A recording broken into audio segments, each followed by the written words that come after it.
नमस्ते मित्रांनो, राशी विश्व या चॅनलवरती आपले स्वागत.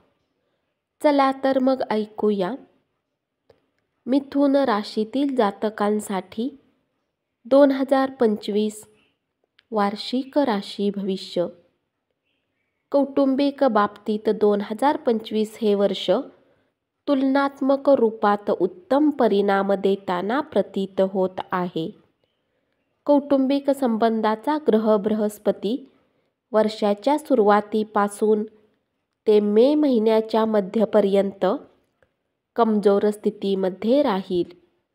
यामध्ये कौटुंबिक समस्या नवीन पद्धतीने उत्पन्न नको व्हायला, या गोष्टीचा प्रयत्न करावा लागेल. तसेच मे महिन्याच्या मध्यानंतर नवीन प्रकारे काही उत्पन्न होणार नाही असे योग बनत आहेत. सोबतच जुन्या समस्याही हळूहळू ठीक होत राहतील. तसेच मे महिन्यानंतर राहूचा प्रभाव चतुर्थ भावापासून दूर होत आहे. मार्च नंतर शनीचा प्रभाव सुरू होईल.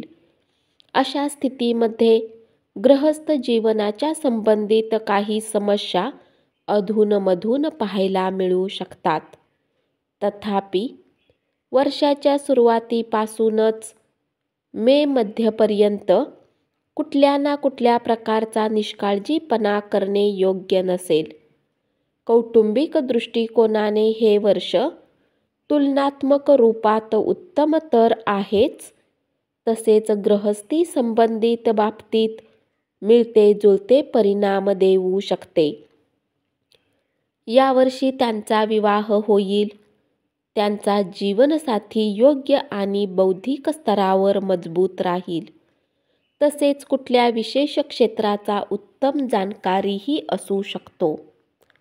मे महिन्याच्या मध्यानंतर देवगुरु बृहस्पतीचे गोचर तुमच्या प्रथम भावात असून सप्तम भावावर प्रभाव टाकेल, जिथे बृहस्पतीची स्वतःची राशी आहे.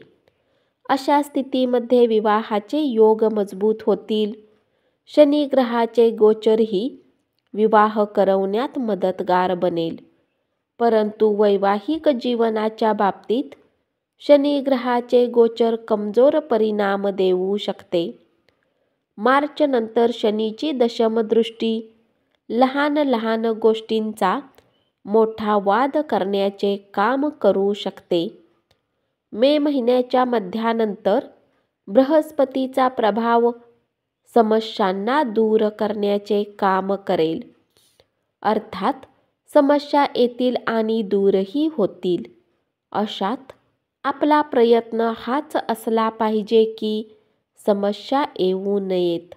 अशा प्रकारे आपण सांगू शकतो की विवाहाच्या बाबतीत हे वर्ष बऱ्याच प्रमाणात अनुकूल तर वैवाहिक जीवनाच्या बाबतीत सरासरीपेक्षा चांगले परिणाम देऊ शकते. वाहन सुखविषयी बोलायचे झाले तर या बाबतीतही वर्ष मिळते जुळते परिणाम देऊ शकते. नवीन वाहन खरेदी करणे समजदारीचे काम असेल.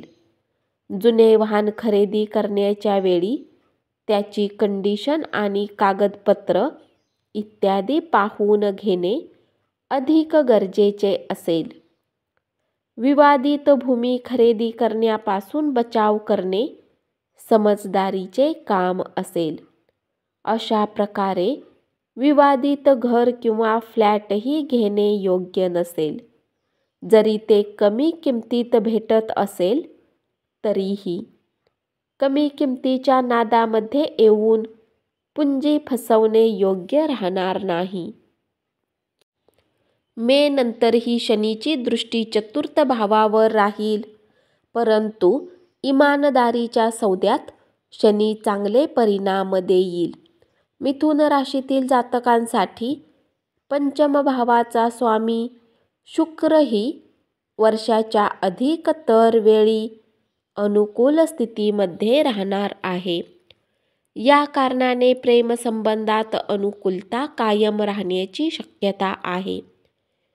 मे महिन्याच्या मध्यानंतर प्रेमसंबंधाच्या बाबतीत चांगलेच खास राहील. तथापि वर्षाच्या सुरुवातीपासून मे महिन्याच्या मध्यपर्यंत बृहस्पतीचे गोचर प्रेमसंबंधाच्या बाबतीत काही मदत करू शकत नाही. परंतु नंतर आपली पवित्र दृष्टी टाकून बृहस्पती तुम्हाला प्रेमसंबंधात अनुकूलता देईल. नवीन युवा मित्र आणि प्रेम करणारे लोक, विशेष करून प्रेमी-प्रेमिकासोबत लागावेच.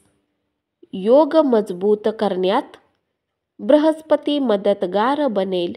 बृहस्पती पवित्र प्रेमाचा समर्थक आहे. तथापि असे लोक जे विवाहाच्या उद्देशाने प्रेम सोबत जोडत आहेत, त्यांची मनोकामना पूर्तीही शक्य होऊ शकेल.